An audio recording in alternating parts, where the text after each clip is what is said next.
बिस्मिल्लाहिर्रहमानिर्रहीम। शुरू अल्लाह के नाम से जो बड़ा मेहरबान और निहायती रहम करने वाला है। तमाम हज़रात सूरह फातिहा और दुरूद पाक पढ़िए। औज़ु बिल्लाहि मिनश शैतानिर रजीम।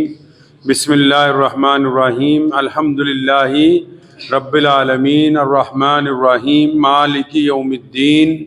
इय्याका नअबुदु व इय्याका नस्तईन। इय्याका नअबुदु व इय्याका नस्तईन। इय्याका नअबुदु व इय्याका नस्तईन। इहदिनस सिरातल मुस्तकीम सिरातल लज़ीना अनअमता अलैहिम गैरिल मग़दूबि अलैहिम वलद्दाल्लीन।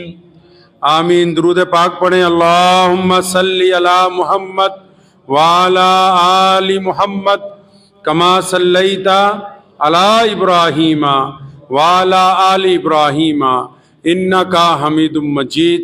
अल्लाहुम्मा बारिक अला मुहम्मद व अला आलि मुहम्मद कमा बारकता अला इब्राहीम व अला आलि इब्राहीम इन्नका हमीदुम मजीद।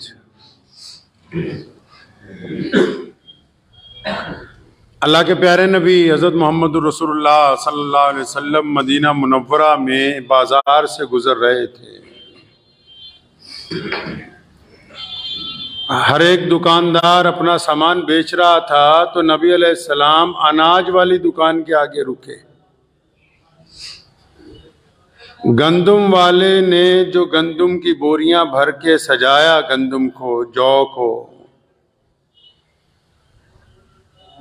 खुश्क गंदुम, तो नबी अलैहिस्सलाम ने देखा कि बड़ा खुश्क गंदुम है, तो उस गंदुम की बोरी में दरमियान से ऊपर से हाथ डाला। जब वो हाथ दरमियान तक पहुंचा और वहां से जब गंदुम नबी अलैहिस्सलाम ने उठा के बाहर निकाला तो गीला गंदुम था। फरमाया मन गश्शा, फरमाया रसूलुल्लाह सल्लल्लाहु अलैहि वसल्लम ने धोखा देने वाला, फरमाया लोगों के साथ धोखे से माल बेचने वाला, फरमाया जो दूसरों के नजरों से ओझल होके बेईमानी करना चाहता है, जो ऊपर से कुछ है अंदर से कुछ है, फरमाया जो धोखा देता है वो मुझसे नहीं है, वो मेरी उम्मत में से नहीं, फरमाया वो हम में से है ही नहीं जो धोखा देता है। फरमाया ये नहीं हम में से।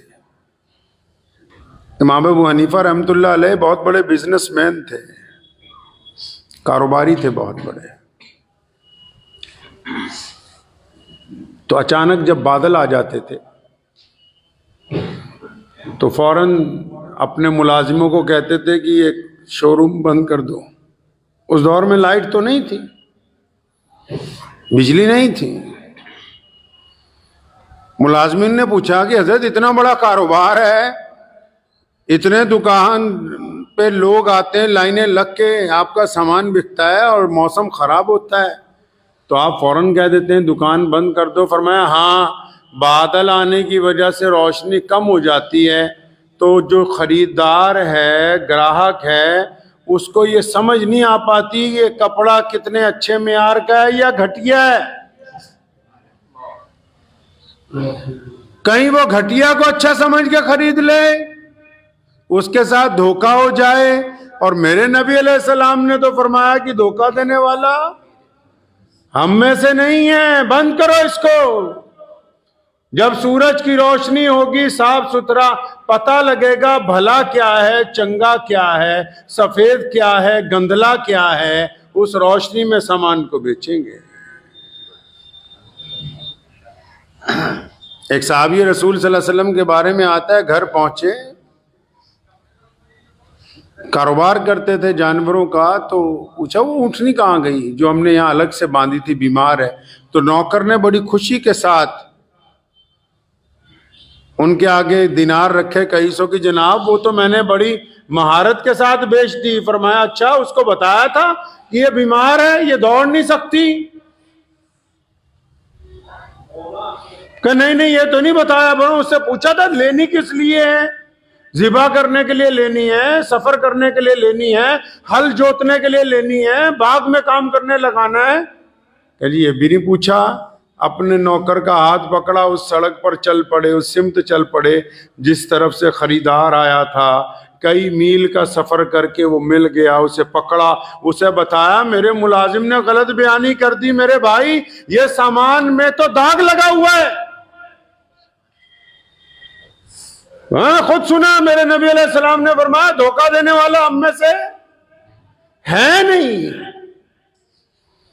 मुझे याद पड़ता है मेरे वालिद मरहूम शेर इस्लाम मौलाना हबीबुर रहमान साहब लुधियानवी रहमतुल्लाह अलैह, आज से 10-15 साल पहले एक दफा अपनी पुरानी एम्बेसडर बेचनी थी, तो जो साहब खरीदने के लिए आए, यहाँ यूनिवर्सिटी में कोई प्रोफेसर थे सरदार जी, तो जब वो बैठे मियाँ बीवी आके, तो हजरत ने 200 खराबियां कार की गिनवा दी। तो हंस के कहने लगा मौलाना साहब वेचन ली सानू बुलाया कि भजान ली बुलाया? कि माल तो बेचना है लेकिन कीमत उतनी चाहिए जो जायज हो। हम क्या करते हैं, हम जब सामान खरीदने जाते हैं और जब जो दुकानदार जब सामान खरीदता है होलसेलर से, तो उसकी 200 कमियां होलसेलर को बताता है कि ये भी खराब है, और जब अपनी दुकान पे आ जाता है तो उसकी 200 खूबियां ग्राहक को बताता है, इसमें ये भी खूबी है, ये भी खूबी है।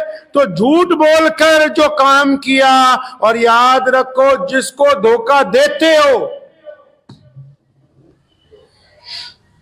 आप, जिनको धोखा देंगे, कोई भी बंदा हो चाहे किस मर्जी मजहब से ताल्लुक रखता हो, धोखे में एक बड़ी खासियत है। किसी को आपने धोखा दिया तो जो बंदा धोखा खाएगा वो 1 दिन 2 दिन 3 दिन 5 दिन 1 महीना 2 महीना परेशान रहेगा, आखिर धोखे में से निकल जाएगा, फिर तरक्की के रास्ते पर लगेगा। याद रखना ये बात, जिसको आप धोखा देंगे वो मुद्दते कलील के लिए परेशान होगा, बाद में अल्लाह उसको इज्जत देंगे, तरक्की की तरफ जाएगा। लेकिन जो धोखा देने वाला है, ये धोखा घूम फिर के सारी दुनिया से वापस उसके माथे पे आके टकरेगा, बाद में उसकी चौखट पे आके लगेगा, और ऐसे मौके पे इसको धोखा मिलेगा जब ये सोचता होगा कि अब तो सारे काम बन गए। धोखा जो है अपनी मंजिल पे वापस आता है, ये सोचता है कि मैंने फलां को फराड करके सामान बेच दिया, हो गया मामला हल। हल नहीं हुआ, ये अपने जिम्मे गुनाह छोड़ा है जिसने वापस आना है तुम्हारे तक। ये धोखे वाली बातें आज इसलिए याद आ गई कि 5-7 महीने पहले हमारे एक भाई, दीनी भाई शहाब चतुर साहब, अल्लाह उनकी हिफाजत फरमाए, उनको सेहत अता फरमाए, उनकी उम्र दराज फरमाए, वो केरला से चले हज करने के लिए पैदल। कहां जाना है जी हज करने के लिए? बैतुल्लाह जाना है, मक्का मुकर्रमा। हज कब पूरा होता है जी? जब बैतुल्लाह के चक्कर काटने के बाद मदीना मुनव्वरा जाके बंदा रसूलुल्लाह सल्लल्लाहु अलैहि वसल्लम को जाके अस्सलामु अलैकुम या रसूलुल्लाह कहता है, तब हज पूरा होता है। तो इसने कहां जाना है? केरला से पैदल चला, पहले बैतुल्लाह की ज़ियारत करनी है, फिर आका सल्लल्लाहु अलैहि वसल्लम के रोज़े पर हाजिरी करनी है। किस नियत के साथ चला? कि बस एक ख्वाहिश है कि एक बंदा अपनी पूरी ताकत लगा के अपने महबूब हजरत मोहम्मद रसूलुल्लाह सल्लल्लाहु अलैहि वसल्लम की चौखट तक अपने पांव से चल के पहुंच जाए। चलिए जी, चल पड़े। वो किसी ने कहा है ना, हमें तो अपनों ने लूटा, गैरों में कहां दम था। मेरी कश्ती वहां डूबी जहां पानी कम था। अल्लामा आमिर उस्मानी ने बड़ी खूबसूरत बात की। उसने कहा, चमन के वो खुद परस्त माली जिन्हें खिज़ां रास आ गई हो, वो क्यों कर ये दुआ करेंगे चमन में फसले बहार आए, और मताए गुलशन कुछ ऐसी बांटी मेरे वफादार दोस्तों ने, न उनके दामन में फूल पहुंचे न मेरे दामन में खार आए।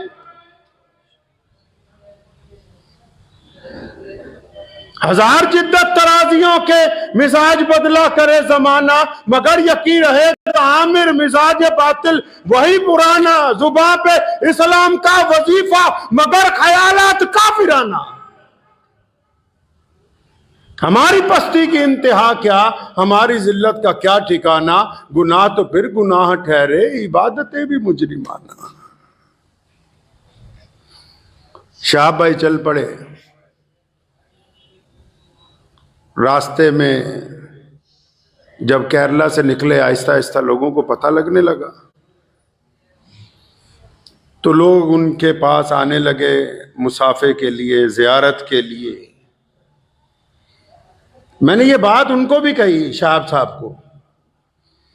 मैं कहा तुम्हें कुछ अंदाजा है कि ये जब तुम चलते हो ये इतने लोग फूल लेके आते हैं और इतने लोग मुसाफे के लिए आते हैं, घरों में से औरतें आती हैं, बच्चे आते हैं, मुसलमान आते हैं, हमारे हिंदू सिख भाइयों ने बहुत जगह आपकी जियारत की, मुसाफे किए, अपने पास ठहराया।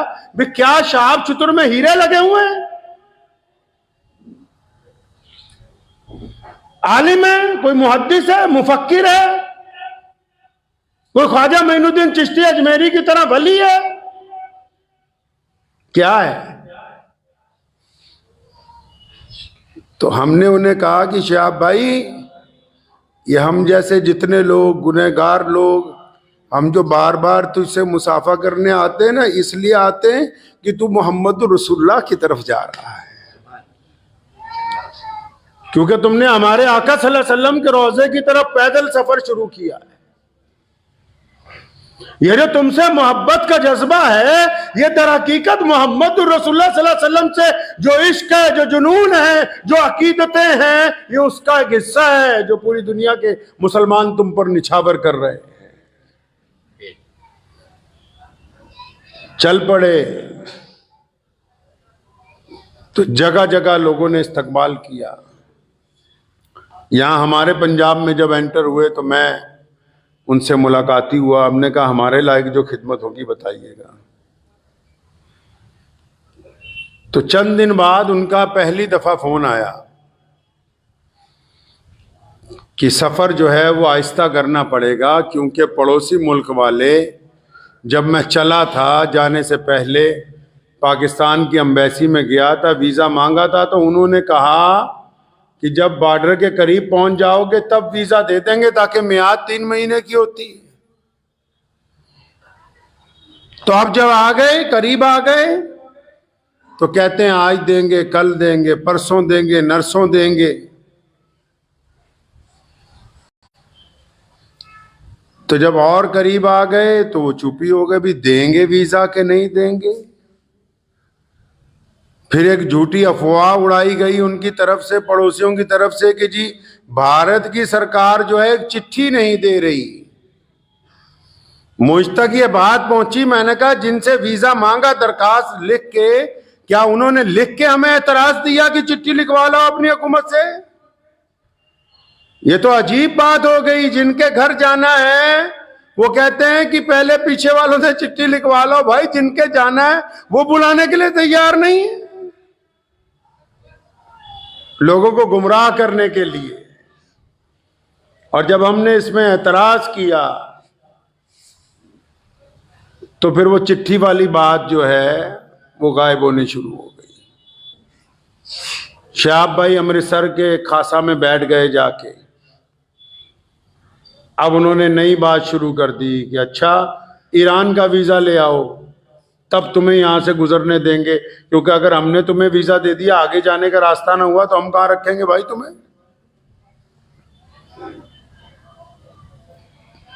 ये बात जब पता लगी तो ईरान के वीजा के लिए अप्लाई कर दिया, तो ईरान वालों ने वीजा दे दिया अल्हम्दुलिल्लाह। अब जब उनका वीजा भी आ गया, तब भी आजकल हो रही है, इस हफ्ते देंगे, अगले हफ्ते देंगे, परसों देंगे, नरसों देंगे। 4 महीने हमें अपनों ने लूटा, गैरों में कहां दम था। मैं कह रहा था एक साथी को, लोहे को तो लोहा काटता है ना।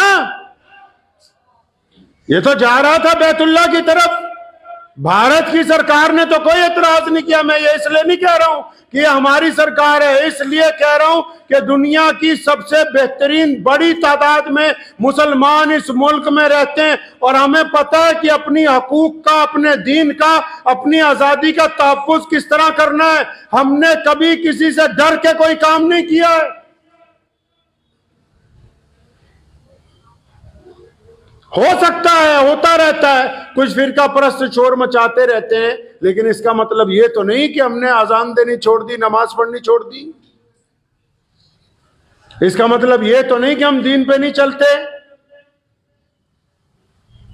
इसका मतलब ये तो नहीं कि हम अकायद की हिफाजत नहीं करते। मुल्क का, हमें इस बात का फख्र है कि हमारे मुल्क का कानून इस हद तक मजबूत है कि अगर मजलूम आदमी हक और इंसाफ की लड़ाई लड़ने पर आ जाए तो किसी ना किसी मुकाम पर जाके आज भी इंसाफ का डंका इस जमीन के ऊपर बजता है। आजकल करने लगे जी। फिर उनको कहा कि चुप हो जाओ बिल्कुल, और अपने मीडिया को कहा कि शोर मचाओ कि चला गया है, चुपचाप निकल गया पाकिस्तान से। तो वहां के 2-3 बेईमान यूट्यूबर जो हैं, जो धोखा देने की बात करते हैं, उन्होंने मुहिम चलाई कि जी चला गया है, निकल गया है, गुजर गया है। जब ये बात पता लगी मैं फिर उनके पास गया। मैंने कहा अगर हम चुप रहेंगे दुनिया को हकीकत नहीं पता लगेगी। जब लाखों मुसलमानों के जज्बात आपसे जुड़े हैं तो बताइए लोगों को कि मैं यही हूं।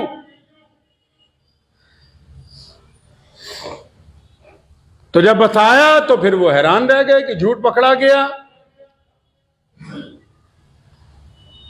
4 महीने वो जो उस बंदे ने अमृतसर में गुजारे, 3 महीने का सफर यहां पर कर दिया। 3000 किलोमीटर पैदल चलने के बाद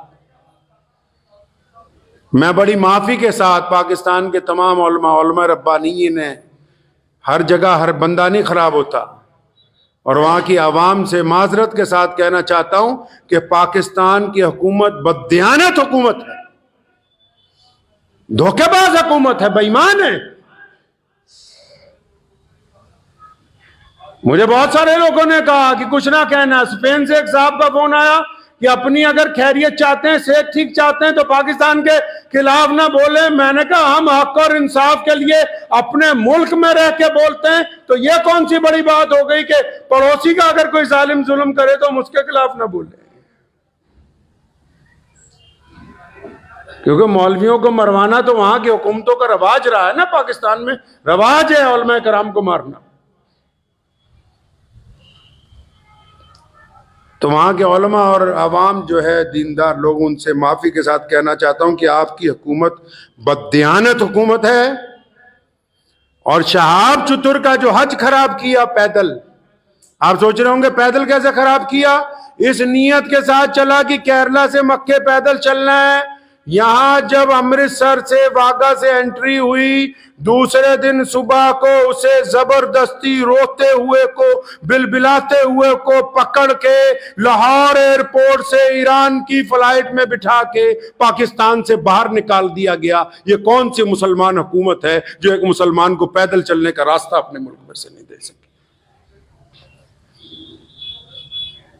ऐसी हुकूमत होती है। इसको बोलते हैं कि डींगा हक हाँक लो इना को जिन्निया असी न्यूक्लियर पावर हाँ जी। बंदा एक तुहाडे को पैदल नहीं कढ होया, शर्म ना डूब के मर जाओ।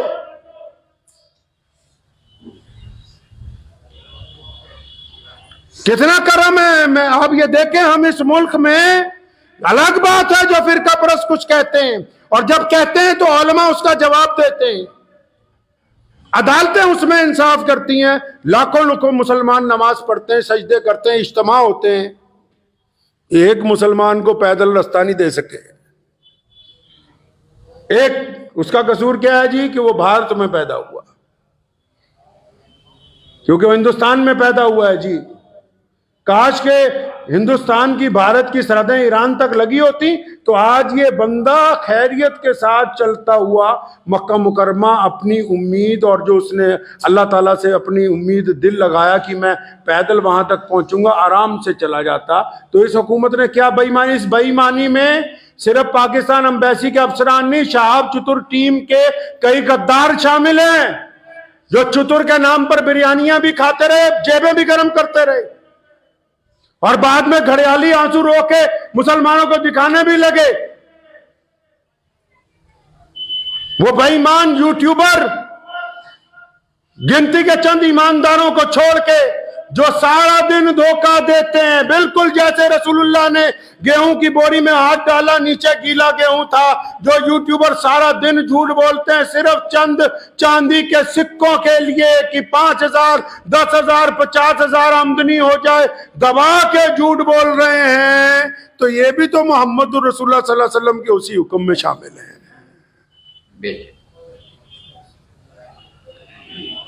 धोखा किया उस मजलूम के साथ, यहां से कहा कि तुम्हें वीजा दे दिया है, और उस धोखे में शहाब चतुर टीम के लोग, हम जाएंगे अभी पंजाब पुलिस के डीजीपी के पास, जिन्होंने धोखा दिया वो ये ना समझे कि वो बख्शे जाएंगे। एक एक बंदे का नाम, उसके सारे फोन, उसकी डिटेलें, सब कुछ कहेंगे हम अपनी हुकूमत को कि इकट्ठी करके पता करो किस किस ने बेईमानी की है। अगर लाहौर से ईरान बाई एयर ही जाना था तो यह कौन सी इतनी मुकद्दस जमीन है लाहौर की कि हम अमृतसर से ईरान नहीं जा सकते थे।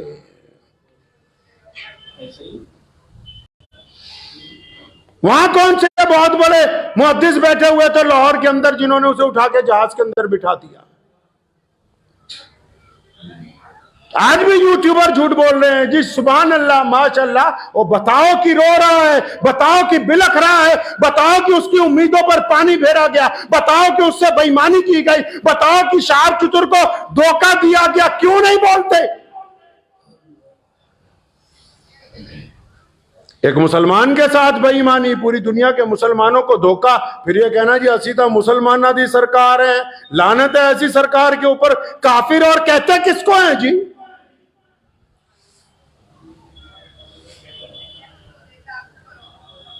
उम्मीदों पर पानी फेरा, जबरदस्ती की, और ये 3-4 ठेकेदार बदमाश जो साथ में लगे हुए थे, जिनकी पोल इंशाल्लाह जल्दी खुलेगी, जो अब यूट्यूबरों के आगे जाके जी हमने ये किया जी, हमने वो किया जी, ये हमारी ऑडियो जी, ये वहां का सबूत है जी, जिन्होंने बेईमानी करके ये साजिश रची।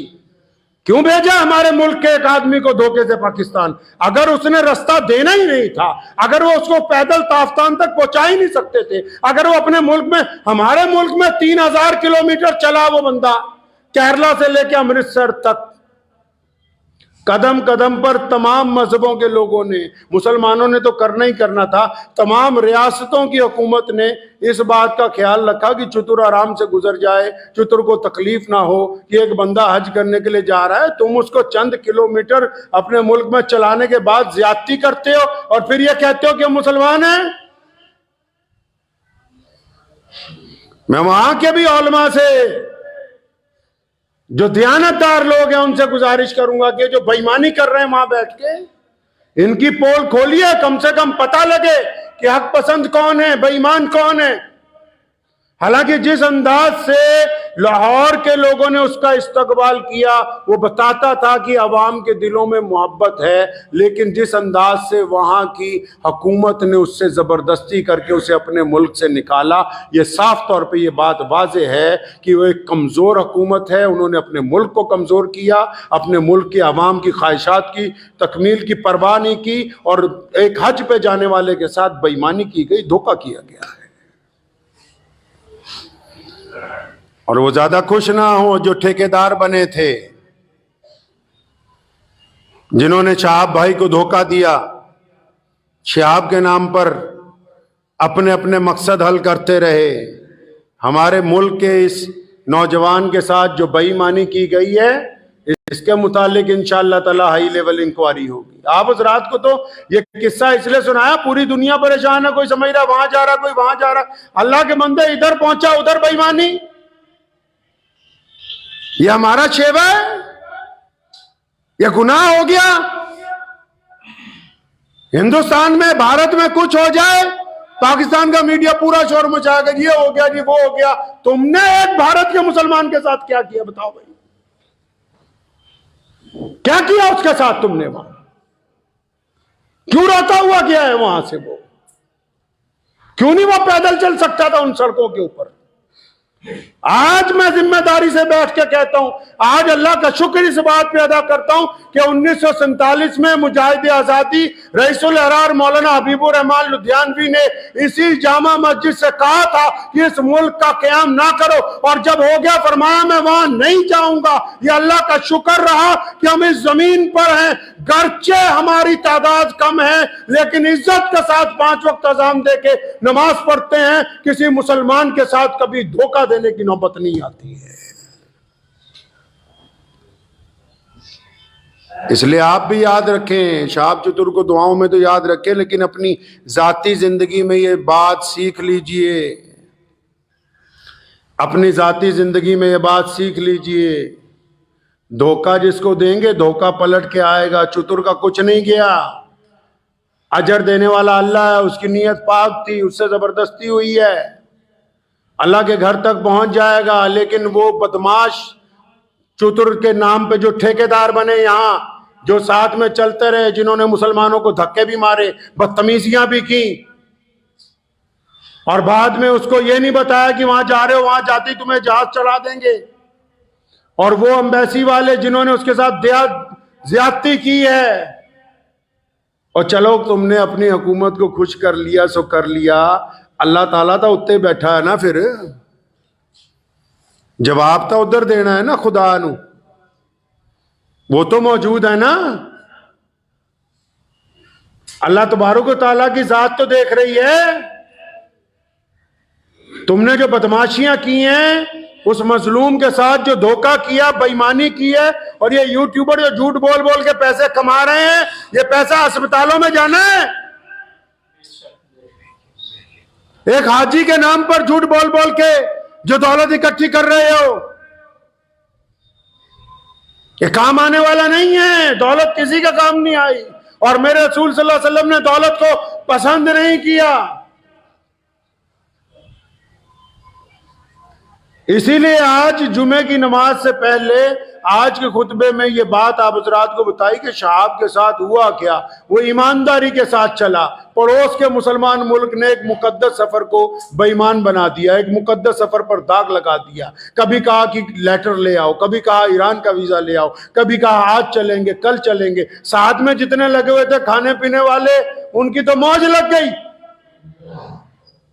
उनको तो फायदा हो गया। वो कहते ना, चमन के वो खुद परस्त माली जिन्हें खिजार आस आ गई हो। समझ आई है शेर की नहीं आई? कहते जो चमन होता है ना, बागीचा, तो कोई बागीचा जब उजड़ जाता है ना, उसमें एक माली रहता है देखभाल के लिए, उसमें एक माली होता है। चमन के वो खुद परस्त माली जिन्हें खिजार आस आ गई हो, मतलब एक बाग है बहुत बड़ा, उजड़ गया, तो उसका जो देखभाल करने वाला है ना, वो कहता है भी इतना फल तो दरख्त से आ रहा है रोजाना हर सीजन में कि मेरा गुजारा हो रहा है। अगर ये बाग ठीक हो गया तो लोगों को फायदा होगा, बाग ठीक हो गया तो मालिक को फायदा होगा।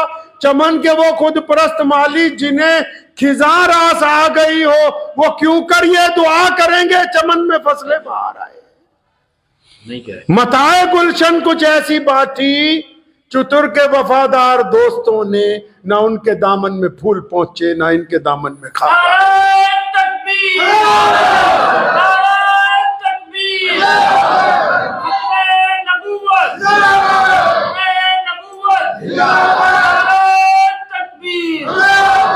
तो बस आप हज़रात से ये गुफ्तगू करनी थी जो आज धोखा दिया गया।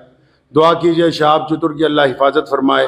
मेरे साथ मुख्तसर दुआ कर लीजिए। अल्हम्दुलिल्लाह रब्बिल आलमीन अर्रहमानिर रहीम मालिकी यौमिद्दीन इय्याका नअबुदु व इय्याका नस्तईन इहदिनस सिरातल मुस्तकीम सिरातल लज़ीना अनअमता अलैहिम गैरिल मग़दूबि अलैहिम वलद्दाल्लीन। अल्लाहुम्मा सल्लि अला मुहम्मद व अला आलि मुहम्मद कमा सल्लैता अला इब्राहीम व अला आलि इब्राहीम इन्नका हमीदुम मजीद। अल्लाहुम्मा बारिक अला मुहम्मद व अला आलि मुहम्मद कमा बारकता अला इब्राहीम व अला आलि इब्राहीम इन्नका हमीदुम मजीद। अल्लाह जी तमाम तारीफ़ें आपके लिए हैं। अल्लाह जी आपकी इबादत करते हैं और आपसे मदद चाहते हैं। अल्लाह जी पूरी दुनिया के बीमारों पर शिफा फरमा, तंग दस्तों की तंग दस्ती दूर फरमा, परेशान हाल लोगों के लिए आसानियाँ पैदा फरमा। अल्लाह जी पूरे भारत पर अपना फजल फरमा, पूरे पंजाब पर अपना फजल फरमा। ए मौला करीम हमारा केरला से जो भाई चले हैं शाहब चतुर पैदल हज के लिए, मौला करीम वो पड़ोसी मुल्क में जाते ही उनके साथ ज़्यादती की गई है। इलाहुल आलमीन शहाब चतुर अब ईरान पहुँच गए। ए मौला करीम उनकी जान माल इज़्ज़त आबरू की हिफाजत फरमा। अल्लाह जी मुतअद्दिद मर्तबा मिले हैं, मासूम आदमी हैं। या अल्लाह आस पास वाले लोगों ने भी गुमराह किया, हुकूमतों ने भी मुतासिर किया। ए मौला करीम उनकी जान माल इज़्ज़त आबरू की हिफाजत फरमा। अल्लाह जी आपका वो बंदा आपके घर की तरफ रसूलुल्लाह सल्लल्लाहु अलैहि वसल्लम के रोज़े की तरफ पैदल जा रहा है। ए मौला करीम हर कदम पे अच्छे लोगों का साथ अता फरमा। या अल्लाह उनकी जान माल इज़्ज़त आबरू की हिफाजत फरमा।